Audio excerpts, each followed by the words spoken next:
Imran series Shahbaz کا بصیرہ part 2۔ یہ میرا ہی بریف کیس ہے، غیر ملکی مہمان نے کہا، لیکن اسے کیا ہوا ہے؟ مجبوراً ہوا ہے۔ عمران ٹھنڈی سانس لے کر بولا، اگر کفل میں کنجی لگائی جاتی تو یہ دھماکے کے ساتھ پھٹ جاتا۔ نہیں، مہمان اچھل پڑا، اور اس میں اس بم اور ردی کاغذ کے علاوہ کچھ بھی نہیں تھا۔ اس نے خشک ہونٹوں پر زبان پھیر کر کچھ کہنا چاہا تھا، لیکن عمران ہاتھ اٹھا کر بولا، مجھے یقین ہے اس میں تمہاری ضروریات کی اشیاء کے علاوہ اور کچھ بھی نہ رہا ہوگا۔ میں یہی کہنا چاہتا تھا۔ میرے لیے جو کاغذات لائے ہو وہ کہاں ہیں؟ میرے کوٹ کے استر میں۔ گڈ، تو اب یہ کوٹ اتار دو۔ بریف کیس مل جانے کا مطلب یہی ہو سکتا ہے ان میں سے کوئی آپ کے ہاتھ لگ گیا ہے، اس نے کوٹ اتارتے ہوئے کہا۔ نہیں، یہ بریف کیس مجھے سڑک پر پڑا ہوا ملا تھا، تو اس کا یہ مطلب ہوا؟ فی الحال کچھ مطلب نہیں ہے، عمران ہاتھ اٹھا کر بولا۔ اس نے اس سے کوٹ لیا، دوسرے کمرے میں چلا آیا۔ اس کا استر ادھیڑ کر کاغذات نکالو، اس نے بلیک زیگیرو کی طرف کوٹ اچھالتے ہوئے کہا، اور خود فون کی طرف متوجہ ہو گیا جس کی گھنٹی دفتن بجنے لگی تھی۔ ہیلو، وہ X2 کی آواز میں بولا۔ دوسری طرف سے جولیا کی آواز آئی تھی، اس عمارت کے مکین نے پچھلی رات ایک نامعلوم آدمی کے خلاف رپورٹ درج کرائی ہے جو بارش سے بچنے کے بہانے کوٹھی کی کمپاؤنڈ میں داخل ہوا تھا اور ریوالور دکھا کر مالک مکان کا پرس چھین لے گیا جس میں قریباً 1500 کے بڑے نوٹ تھے۔ حلیہ درج کرایا ہے؟ عمران نے سوال کیا۔ جی ہاں، رنگت سرخ سفید، بال سنہرے گنگریالے اور بائیں نتنے کے قریب ابھرا ہوا بڑا سا ڈارک براؤن تل، ٹھوڑی میں گڑھا کشادہ پیشانی اور استوان ناک۔ ٹھیک ہے، عمران نے کہہ کر سلسلہ منقطع کر دیا۔ پھر وہ بلیک زیرو کی طرف مڑ کر بولا، میرا اندازہ غلط نہیں نکلا، اس کے خلاف ڈاکے کی رپورٹ درج کرائی گئی ہے۔ لیکن وہاں کون رہتا ہے؟ ایک سیاسی لیڈر۔ اگر اس سے پہلے ہی وہ خود اس کی طرف سے رپورٹ درج کرا دی جاتی تو؟ سیکرٹ ایجنٹ رپورٹ درج نہیں کرایا کرتے۔ ہمکنہ خیال تھا، معافی چاہتا ہوں جناب، بلیک زیرو جلدی سے بولا، پھر استر ادھیڑنے لگا۔ میرے فلیٹ کی عمارت کی نگرانی بھی شروع ہو گئی ہے، 3 آدمی ہیں۔ بہرحال خصوصیات سے آپ پر توجہ نہیں ہے۔ اس نے ٹیکسی ڈرائیور کو صرف عمارت کا نام اور پتہ بتایا تھا۔ بلیک زیرو کچھ نہ بولا۔ تھوڑی دیر بعد عمران نے کہا، لیکن جیسے ہی وہ فلیٹ کے مکینوں کے بارے میں چھان بین شروع کریں گے۔ جملہ ادھورا چھوڑ کر کچھ سوچنے لگا۔ بلیک زیرو سر اٹھا کر مسکرایا تھا۔ دونوں کی نظریں ملیں۔ عمران نے بائیں آنکھ دباتے ہوئے کہا، شہر میں اونٹ بدنام۔ مگر سوال تو یہ ہے کہ اس کی آمد کے صحیح وقت سے آپ کو مطلع کیوں نہیں کیا گیا؟ بلیک زیرو نے کہا، شاید اس کا باس اپنے محکمے کی کالی بھیڑوں کا پتہ لگانا چاہتا ہے۔ مجھے اس کی آمد کا صحیح وقت معلوم نہیں، لیکن حملہ ور جانتے تھے۔ برحال اس وقوعے کی بنا پر اسے اندازہ ہو جائے گا کہ اس کے محکمے راز نہیں رہتے۔ پھر بھی میری دانست میں یہ کچا ہی کام تھا۔ اگر وہ لوگ اس پر قابو پا ہی لیتے تو کیا صورت ہوتی؟ کس طرح اندازہ ہوتا؟ یہ بات تم میرے متحد ہونے کی حیثیت سے کہہ رہے ہو، کیونکہ میں اپنے کسی آدمی کو قربانی کا بکرا بنانے کا قائل نہیں۔ ایجنٹ ہفتم الف کی موت سے اس کا باس وہی اندازہ لگا لیتا جو اس کی رپورٹ فراہم کرتی۔ بلیک زیرو نے تفہیمہ انداز میں سر کو جنبش دی تھی۔ کوٹ کے استر سے ایک لفافہ برآمد ہوا تھا، سیلڈ لفافہ۔ سیل توڑ کر عمران نے کاغذات نکالے تھے اور اس کی تہ کھولتے ہی بے ساختہ مسکرا پڑا تھا۔ بلیک زیرو کی توجہ اسی کی طرف تھی۔ 4 عدد قطع سادہ ورق، یہ دیکھو۔ اس نے کاغذات بلیک زیرو کی طرف بڑھا دیے تھے۔ اس نے انہیں الٹ پلٹ کر دیکھا، پھر عمران کی طرف دیکھنے لگا تھا۔ 100% قربانی کا بکرا، عمران سر ہلا کر بولا۔ ہو سکتا ہے یہ اوراق حقیقتاً سادہ نہ ہو، بلیک زیرو بولا۔ میجک انک؟ جی ہاں، ممکن ہے۔ یہ بھی کر کے دیکھ لو، جتنے نسخے ہیں تمہارے پاس آزما لو۔ اگر حروف ابھر آئیں تو مجھے گولی مار دینا۔ تجربہ تو کرنا ہی چاہیے۔ ضرور ضرور، جاؤ۔ بلیک زیرو کمرے سے چلا گیا۔ عمران کھڑا کچھ سوچتا رہا، پھر فون پر اپنے فلیٹ کے نمبر ڈائل کیے تھے۔ ہیلو، دوسری طرف سے جوزف کی آواز آئی، جیسے ہی فلیٹ تک محدود رہنے کو کہہ دیا تھا۔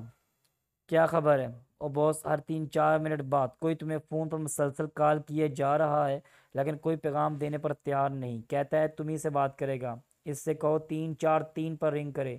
بہت اچھا باس۔ کچھ دیر پہلے ایک عورت آئی تھی، میرا خیال ہے وہ ہرگز نہیں تھی جو خود کو ظاہر کر رہی تھی۔ تفصیل: کسی نئے جراثیم کش دوا ساز کمپنی کی نمائندہ تھی، فلیٹوں کا سروے کرتی پھر رہی تھی۔ دوا کی شہرت کے لیے بعض علاقوں کی عمارتوں میں مفت دوا چھڑکائی جائے گی۔ میرا خیال ہے بوس کہ وہ اس بہانے فلیٹوں میں کسی کو تلاش کر رہی ہے۔ میں نے سلمان کو اس کی نگرانی پر لگا دیا ہے، اگر 2-4 فلیٹوں کے بعد کھسک گئی تو میں سمجھوں گا کہ اصل ٹارگٹ ہمارا ہی فلیٹ تھا۔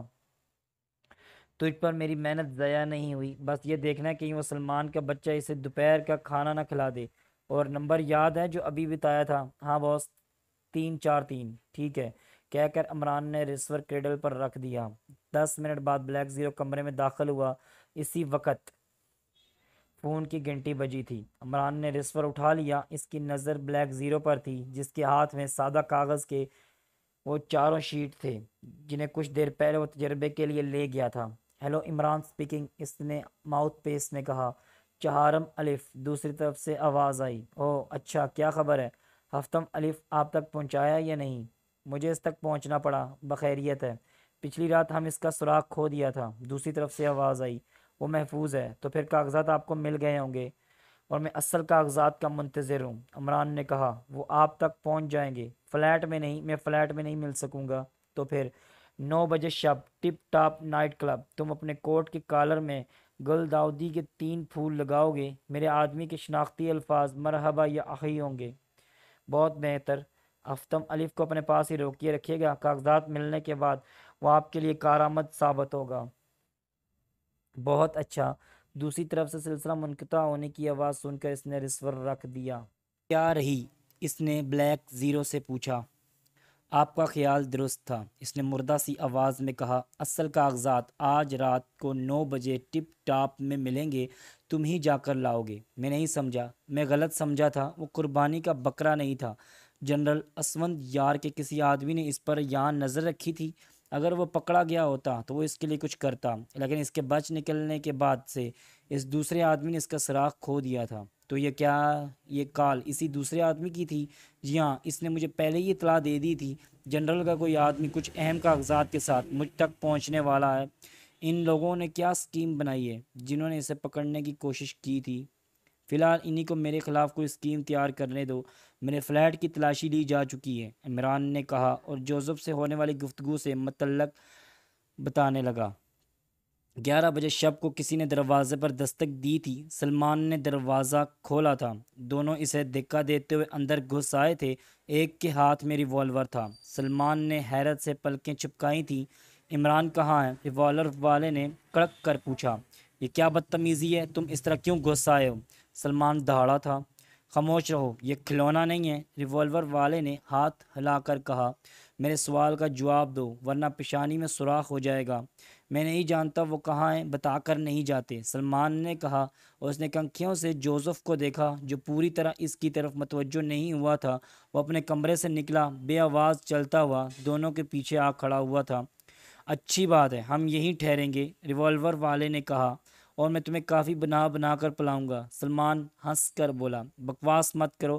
ٹھیک اسی وقت جوزف کا ایک ہاتھ اس کے ریوالور والے ہاتھ پر پڑا تھا، گردن دوسرے بازو پر اور کلائی کے درمیان آ گئی تھی۔ بائیں ٹانگ برابر کھڑے ہوئے دوسرے آدمی کے پہلو پر پڑی تھی۔ وہ اچھل کر دیوار سے جا ٹکرایا تھا، جس کو دوسرے ہی لمحے سلمان دبوچ بیٹھا تھا۔ ادھر ریوالور والے کی جان پر بنی ہوئی تھی، بازو اور کلائی کے درمیان پھنچی ہوئی گردن خلق سے خرخراٹے بلند کرنے لگی تھی۔ ریوالور تو کبھی کا ہاتھ سے نکل کر دروازے کے قریب جا پڑا تھا۔ سلمان نے اپنے شکار کے بال پکڑے تھے اور دڑا دڑ اس کا سر فرش سے ٹکرانے لگا تھا۔ ادھر جوزف کی گرفت میں ہوئے آدمی نے بچ نکلنے کے لیے جدوجہد تیز کر دی تھی، لیکن کسی طرح بھی اپنی گردن چھڑا لینے میں کامیاب نہ ہو سکا۔ بالآخر کچھ دیر بعد دونوں ہی فرش پر بے ہوش پڑے تھے اور جوزف سلمان کو گھورے جا رہا تھا۔ ابے تو کیا اب مجھے کھا جائے گا؟ سلمان آنکھیں نکال کر بولا۔ یہ لوگ اندر کیسے آیا؟ دروازہ کھٹکھٹایا تھا، میں نے کھول دیا، سلمان نے کہا۔ بس کھول دیا؟ وہ ہاتھ نچا کر بولا۔ پھر اس نے سلمان ہی کی سکھائی ہوئی ایک گندی سی گالی اس کو دی تھی اور آگے بڑھ کر دروازہ بلٹ کر دیا تھا۔ پھر رومال سے پکڑ کر ریوالور اٹھایا تھا اور رومال ہی میں لپیٹ کر اسے احتیاط سے الماری میں رکھ دیا تھا۔ اب یہ تو نے مجھے گالی کیوں دی؟ تو اور کس کو ڈیٹا؟ سالہ ایسے کھولتا دروازہ؟ پہلے پوچھو کون ہے، پھر کھولو دروازہ۔ میں پولیس کو فون کرنے جا رہا ہوں۔ نہیں، ہم پہلے باس کو فون کرے گا، تم ان کا ہاتھ پیر باندھو۔ جوزف کو علم تھا عمران رانا پلیس میں ہی ملے گا۔ اس نے وہاں کے نمبر ڈائل کیے۔ تھوڑی دیر بعد عمران کی آواز سنی۔ جلدی اس نے اس واقعے سے آگاہ کرنے کے بعد پوچھا، اب اسے کیا کرنا چاہیے؟ سلمان کو رسور دو۔ دوسری طرف سے آواز آئی، 1 منٹ باس، وہ دوسرے آدمی کے ہاتھ پیر باندھ رہا ہے۔ تم نے ریوالور کو ہاتھ نہیں لگایا؟ نہیں باس، اس کے لیے میں نے رومال استعمال کیا ہے، رومال میں ہی لپیٹ کر احتیاط میں رکھ دیا ہے، انگلیوں کے نشانات ضائع نہیں ہوں گے۔ شاباش، بہت اچھا جا رہا ہے یہ سلمان، بات کرو باس، جوزف نے کہا اور رسور سلمان کی طرف بڑھا دیا۔ میں کیا کروں؟ سلمان جھنجھلا کر بولا۔ بات کرو سالہ۔ جی السلام علیکم، سلمان نے ماؤتھ پیس میں کہا۔ وعلیکم السلام، فرمائیے، مزاج بخیر ہے؟ دوسری طرف سے آواز آئی، آٹا ختم ہو گیا ہے۔ آٹے کے بچے، تو نے کیا سمجھ کے دروازہ کھول دیا تھا؟ سلیم صاحب کے باورچی کی بھتیجی سمجھ کر۔ کیا مطلب؟ اور زعفرانی قورمے کی ترکیب بتانے آ جاتی ہے کبھی کبھی۔ 12 بجے رات کو ہی پکتا ہے زعفرانی قورمہ، اس سے پہلے رنگت نہیں آتی۔ ابے کیوں ذلت کرائے گا پڑوس میں؟ پہلے ہی کون سے بڑے عزت دار ہیں، لچے لفنگے آئے دن دعویٰ بولتے رہتے ہیں، اور جو یہ 2 عدد اس وقت لٹکا رکھے ہیں، مولوی صاحبان تو نہیں ہیں؟ بکواس بند کرو، تو افلاطون کا کھانا نہیں پکاتا، زعفرانی قورمے کی ترکیب کے لیے اسے کہیں اور لے جایا کر۔ جوزف نے بڑے غصلے انداز میں سلمان کے ہاتھ سے رسور چپٹ لیا اور ماؤتھ پیس میں بولا، یہ جھوٹ بولتا ہے باس، ادھر کوئی بھتیجی نہیں آتا، میں خود اس کی گردن توڑ دے گا اگر آئے۔ اچھا، اب تم کیپٹن فیاض کو فون کر کے اس واردات کے متعلق بتاؤ، اس سے کہہ دینا کہ باس کے خیال کے مطابق شاید کسی خاص سلسلے کے لوگ ثابت ہوں گے۔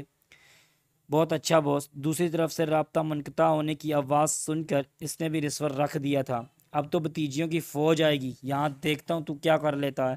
سلمان اسے گونسا دکھا کر بولا۔ بک مت کرو، جوزف نے کہا۔ کیپٹن فیاض کے نمبر ڈائل کرنے لگا۔ فیاض شاید گھر پر موجود نہیں تھا۔ جوزف نے کال رسور کرنے والے کو عمران کے نمبر لکھوائے تھے اور کہا تھا جس وقت بھی وہ آئیں ضرور رنگ کر لیں۔ سلمان اس دوران اسے برا بھلا کہتا رہا۔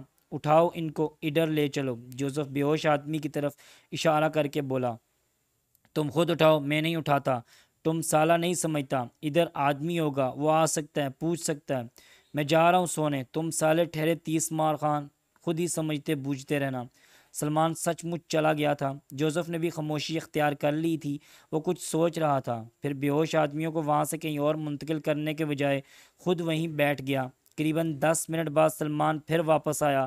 اس کے ہاتھ میں کافی کی پیالی تھی۔ لو پیو بیٹا، رحم آ گیا تمہاری حالت پر، وہ اس کی طرف ہاتھ پیالی بڑھاتا ہوا بولا۔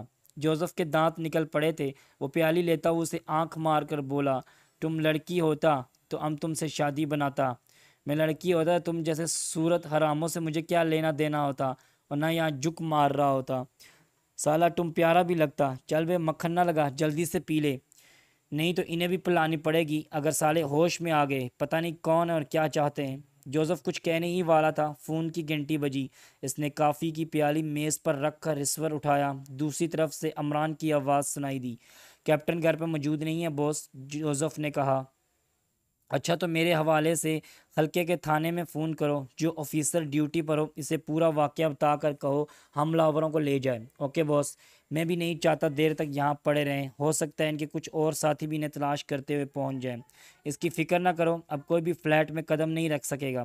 دوسری طرف سے آواز آئی اور سلسلہ منقطع ہو گیا۔ کافی پی چکنے کے بعد جوزف نے عمران کے مشورے پر عمل کیا تھا۔ آدھے گھنٹے کے اندر فورس آئی اور بے ہوش حملہ آوروں کو ریوالور سمیت لے گئی۔ عمران بڑے انمہاک سے کاغذات کا جائزہ لے رہا تھا۔ بلاآخر اس نے ایک طویل سانس لی اور سر اٹھا کر بولا، سب کچھ چوپٹ ہو گیا ہے۔ بلیک زیرو میز کی دوسری جانب خاموش بیٹھا تھا۔ کچھ دیر قبل طے شدہ پروگرام کے مطابق اسی نے ٹپ ٹاپ کلب میں ایک ایسے شخص سے یہ کاغذات وصول کیے تھے جس کے کوٹ کے کالر میں گل داؤدی کے 3 پھول کچھ اس انداز میں لگے ہوئے تھے جنہیں پہلی نظر میں پہچانا جا سکے۔ کیا چوپٹ ہو گیا جناب؟ اس نے حیرت سے پوچھا۔ مجھے کاغذات کی نوعیت کا علم نہیں تھا، ورنہ ان دونوں کو ہرگز تھانے نہ بھجواتا جنہیں جوزف نے پکڑا تھا۔ میں نہیں سمجھا۔ اب وہ شخص پوری طرح چکنا ہو جائے گا جس کے وہ بھیجے ہوئے تھے۔ آخر یہ کیسے کاغذات ہیں؟ اس میں ایک ایسے مقامی لیڈر کی نشاندہی کی گئی ہے جو عرصے سے غائب ہے۔ حد ہو گئی حماقت کی۔ مجھے جنرل اسفند یار نے بے خبر رکھا، لیکن خود اس کے محکمے کی کسی کالی بھیڑ کو کاغذات کی نوعیت کا علم تھا۔ تبھی تو ایجنٹ افتم الف کی اغوا کی کوشش کر ڈالی گئی تھی۔ بہرحال اب صورتحال یہ ہو سکتی ہے کہ عمران جملہ پورا کیے بغیر خاموش ہو گیا، کچھ سوچنے لگا۔ بلیک زیرو بات پورے ہونے کا منتظر رہا۔ کچھ نہیں، عمران سر ہلا کر بولا، دیکھا جائے گا۔ کیا ان دونوں نے بتا دیا تھا وہ کس کے بھیجے ہوئے ہیں؟ نہیں، ان کا بیان ہے پچھلی رات بہت زیادہ نشے میں تھے، انہیں یاد نہیں کیا ہوا تھا۔ انہیں اس سے بھی انکار ہے، وہ عمران نامی کسی آدمی سے واقف ہیں۔ اب انہیں صرف اسی الزام کے تحت روکا جا سکتا ہے کہ ان کے پاس سے بغیر لائسنس کا ریوالور برآمد ہوا تھا۔ آپ کسی کے غائب لیڈر کی بات کر رہے ہیں؟ ختم کرو۔ عمران گردن جھٹک کر اٹھ گیا۔ کچھ دیر بعد اس نے ہفتم الف والے کمرے میں دستک دی۔ دروازہ کھلنے میں دیر لگی تھی۔ سوتے سے اٹھا تھا، ویسے بھی نصف سے زائد رات گزر چکی تھی۔ خیریت؟ وہ ہکلایا۔ تمہیں شادی کرنی پڑے گی۔ کیا مطلب؟ وہ عمران کو گھورتا ہوا پیچھے ہٹا تھا۔ جنرل نے یہی لکھا ہے۔ میں نہیں سمجھا۔ آرڈر از آرڈر، اگر انکار کرو گے تو گولی مار کر جہاں دل چاہے گا دفن کرا دوں گا۔ یا میں خواب دیکھ رہا ہوں یا آپ پاگل ہو گئے۔ کیوں، کیا تمہاری شادی ہو چکی ہے؟ قطع ہو چکی ہے۔ اور تمہاری بیوی تمہارے پیشے سے واقف ہے؟ سوال ہی نہیں پیدا ہوتا۔ تمہاری ہم قوم ہے؟ نہیں، جرمن ہے۔ کوٹ کے استر میں لفافہ کس نے رکھا تھا؟ میں نہیں جانتا، کوٹ مجھے جنرل سے ملا تھا۔ بیوی کرسچن ہے؟ نہیں۔ اگر یہ سب کچھ آپ کیوں پوچھ رہے؟ اوہ، میں سمجھا۔ جی ہاں، وہ یہودن ہے، لیکن جو کچھ آپ سوچ رہے ہیں اس کا تصور بھی نہیں کر سکتا۔ کیوں نہیں کر سکتے؟ وہ نہیں جانتی میرا اصل پیشہ کیا ہے۔ اسے کیا بتایا تھا؟ ایک فارم کا ٹریول ایجنٹ ہوں۔ یہ جھوٹ بھی نہیں ہے، میں باقاعدہ طور پہ اس فارم میں ملازم ہوں۔ ویسے موسیو علی عمران، میں اس قسم کی گفتگو کا عادی نہیں ہوں۔ دفتر ہفتم الف کا لہجہ ناخوشگوار ہو گیا تھا۔ عمران نے جیب سے ایک طے کیا ہوا کاغذ نکالا اور اسے اس کی طرف بڑھاتا ہوا بولا، تم جنرل اسفند یار کے حکم سے میرے چارج میں دیے گئے ہو۔ یہ رہا حکم نامہ۔ ہفتم الف نے اسے دیکھا، ایک طویل سانس لی اور مستفسرانہ نظروں سے عمران کو دیکھتا رہا۔ تو پھر اب مجھے کیا کرنا ہوگا؟ اس نے بالآخر پوچھا۔ دوسری شادی؟ کیا آپ سنجیدہ ہیں موسیو علی عمران؟ میں ایک ذمہ دار آدمی ہوں میرے دوست، میں احتجاج کرتا ہوں۔ پہلی والی نہ تمہارے اصل پیشے سے واقف ہے، نہ دوسری شادی سے واقف ہو سکے گی۔ ضمیر موسیو، تم ایک پیشہ وار قاتل ہو، لیکن تمہاری بیوی تمہیں ایک شریف آدمی سمجھتی ہے۔ کیا کہتا ہے تمہارا ضمیر اس معاملے میں؟ وہ اور بات ہے، تمہاری شادی ہو کر رہے گی۔ کیا جنرل یہی چاہتے ہیں؟ میں چاہتا ہوں۔ اس وقت تم صرف میری ذمہ داری ہو۔ دفتن ہفتم الف کا چہرہ سرخ ہو گیا۔ اس نے سختی سے جبڑے پھینچے ہوئے تھے اور عمران کو کہرا لود نظروں سے گھورتا رہا۔ میں دو عورتوں کا بار نہیں اٹھا سکتا، اس نے تھوڑی دیر بعد کہا۔ دوسری کا بار مجھ پر ہوگا، تم صرف شوہر رہو گے۔ کیا بات ہوئی؟ بس اب سو جاؤ، صبح کو بتاؤں گا کیا بات ہوئی۔ موسیو عمران، ہاں میں سن رہا ہوں۔ خود میں نے کسی کو اطلاع نہیں دی تھی میں کہاں جا رہا ہوں۔ اگر میں خود بھی اس سازش میں ملوث ہوتا تو اپنا وہ کوٹ وہیں اتار کر پھینک آتا جس کے استر میں کاغذات پوشیدہ تھے۔ ہاں، میں نے کب کہا تم ذاتی طور پر کسی سازش میں ملوث ہو؟ تو پھر یہ شادی وادی کا چکر، موت کے منہ سے بچ نکلنے کے بعد فوراً شادی کرنی چاہیے۔ وہ تو میں پہلے کر چکا ہوں، ناکافی تھی، اس لیے دوبارہ موت کے منہ میں پہنچے تھے۔ میری بات سمجھنے کی کوشش کرو، دو بیویوں کو شور سے موت بھی دور بھاگتی ہے۔ پتہ نہیں میں پاگل ہو گیا ہوں یا آپ موسیو علی عمران؟ میں ہی پاگل ہوں کہ ابھی ایک شادی بھی نہیں کر سکا۔ عمران منہ سکھا کر بولا۔ عمران چلا گیا اور ایجنٹ ہفتم الف نے بڑی بے چینی سے رات گزاری تھی۔ یہ شخص اس کی سمجھ سے باہر تھا، صورت سے احمق ترین نظر آتا تھا، کبھی انتہائی عقل مندی کی باتیں کرتا تھا اور کبھی بالکل گھامڑ معلوم ہوتا تھا، لیکن بہرحال کوئی ذمہ دار آدمی معلوم ہوتا تھا، ورنہ اس کا چیف اسے اس کے پاس کیوں بھیجتا؟ اس نے اس کی یہودن بیوی کا ذکر بھی چھیڑا تھا۔ اگر وہ کاغذات کو بچا نہ لایا ہوتا تو شاید خود اس کا چیف بھی یہی سمجھتا، وہ بھی اس سازش میں شریک ہے۔ دوسری صبح عمران پھر اس کمرے میں آیا۔ 2 عدد پاسپورٹ سامنے ڈال دیے تھے، تمہارا اور تمہاری بیوی کا پاسپورٹ۔ اس نے خاموشی سے دونوں کا جائزہ لیا تھا اور اکتائے ہوئے انداز میں بولا تھا، نہ یہ میرا پاسپورٹ ہے نہ میری بیوی کا، تم اس کی فکر نہ کرو، آؤ میرے ساتھ۔ عمران اس کا شانہ تھپک کر بولا۔ وہ اسے دوسرے کمرے میں لے گیا تھا اور پاسپورٹ والی تصویر کے مطابق اس کا میک اپ کرنے لگا تھا۔ آخر اس کی ضرورت کیوں پیش آئی؟ ہفتم الف نے سوال کیا۔ اس لیے کہ اس کے بغیر تم شہر سے باہر قدم نہ نکال سکو گے۔ یہ جو تمہارا تل ہے نا ناک کے نیچے، کل اس کی تلاش میں ایئرپورٹ پر ایک زخمی آدمی کے چہرے کی پٹی کھلوا دی گئی تھی۔ میں اسے گنی مونچھوں میں چھپاؤں گا؟ میں نہیں سمجھ سکتا۔ ایک سیاسی پارٹی کے لیڈر نے تمہارا حلیہ درج کرایا ہے جو اس پر قاتلانہ حملے کرنے والے کا تھا، لیکن پہلے تو ڈاکے کی رپورٹ تھی، نامکمل اطلاع تھی۔ اس نے لکھوایا ہے تم نے اس پہ در پہ 2 فائر کیے تھے، بس اتفاقاً بچ گیا، اور آپ اس کے لیے کچھ بھی نہیں کر سکتے۔ فی الحال کچھ بھی نہیں کرنا چاہتا۔ کیا وہ برسر اقتدار پارٹی کا کوئی لیڈر ہے؟ سوال ہی نہیں پیدا ہوتا۔ اس کے بعد ایجنٹ ہفتم الف نے خاموشی اختیار کر لی تھی۔ عمران خاصا دل جمی سے اس کے چہرے پر اپنے فن کے نقوش بٹھاتا رہا۔ پورا 1 گھنٹہ صرف ہو گیا۔ پھر جب اس نے آئینے پر نظر ڈالی تو ہنسی روکنا محال معلوم ہونے لگا۔ یہ کوئی پیر روشن ضمیر معلوم ہوتا ہے موسی عمران، اس نے قد آدم آئینے کی طرف انگلی اٹھا کر کہا۔ عمران نے اس طرح سر کو جنبش دی تھی جیسے کچھ اور سوچتا رہا ہو۔ اب کیا کرنا ہے؟ پولیس کو تمہاری تلاش ہے، لیڈر کے گرگے مجھے تلاش کرتے پھر رہے ہیں، اس لیے مجھے بھی اپنے حلیے میں تبدیلی کرنی پڑے گی۔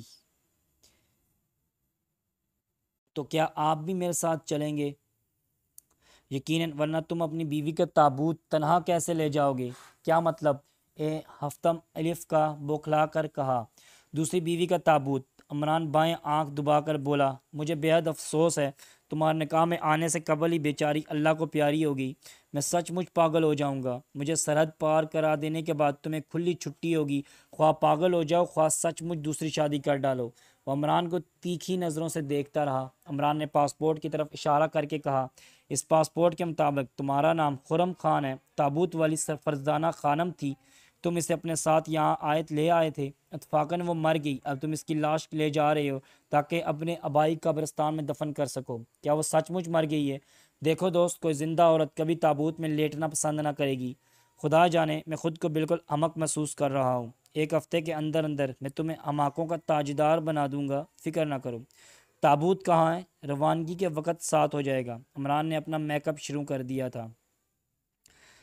تابوت کا ڈھکنا ہٹایا گیا، وہ کفن میں لپیٹی ہوئی تھی، صرف چہرہ کھلا ہوا تھا۔ ایجنٹ ہفتم الف نے متحرانہ انداز میں پلکیں چپکائیں۔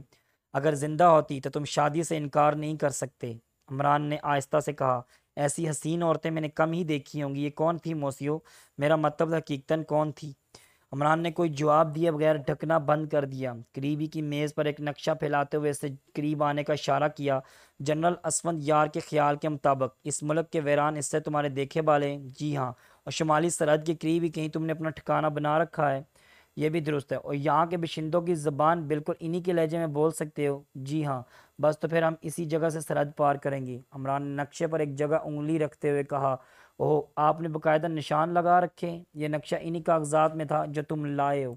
اچھا، تو اس جگہ بھی نشان لگا ہوگا جہاں میرا قیام ہوتا۔ ہم سرحد پار کر کے سیدھے وہیں چلیں گے۔ پورا سفر 2 دن میں طے ہوگا۔ کیا بذریعہ طیارہ نہیں جا سکتے؟ مثلاً نہیں، ہم لاری سے تابوت لے چلیں گے۔ میں نہیں سمجھا۔ کیا نہیں سمجھے؟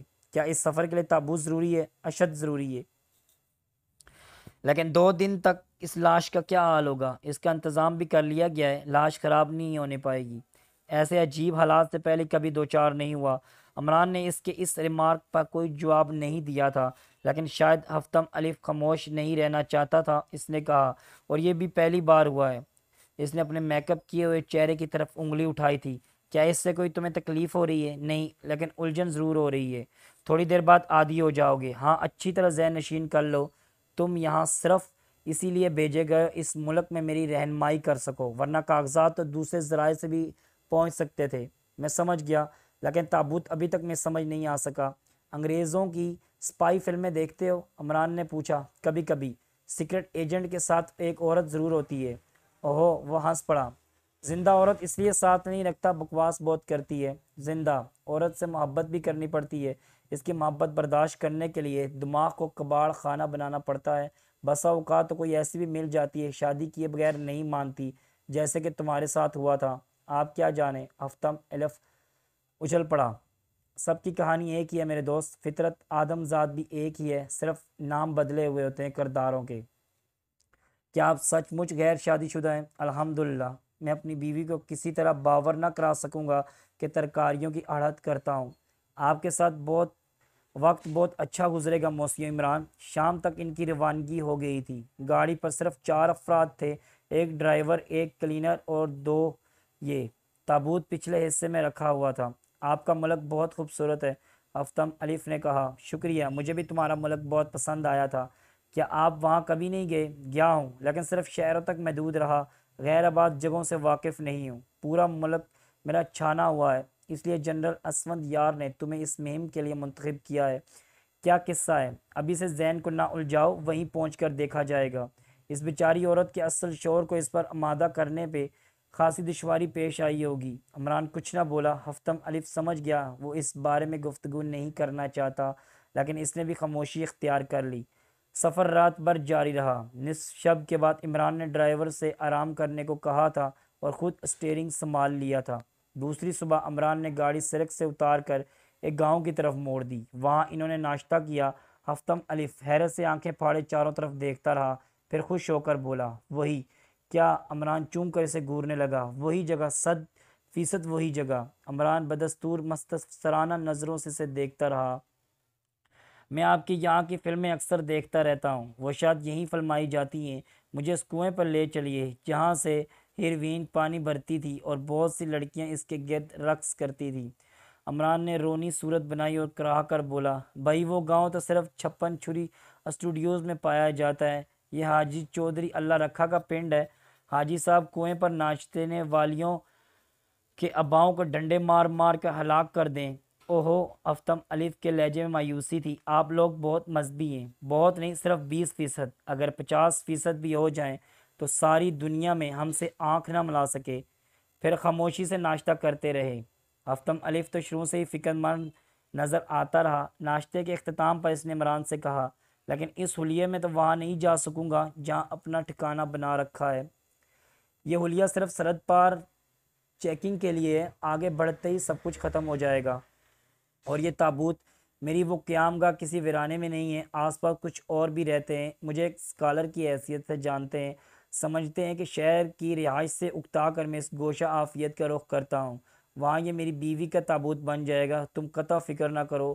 مردہ عورتیں میرے کان نہیں چاٹ سکتی۔ اس رات کو وہ سفر جاری نہیں رکھ سکے تھے کیونکہ اچانک بادل گر آئے تھے۔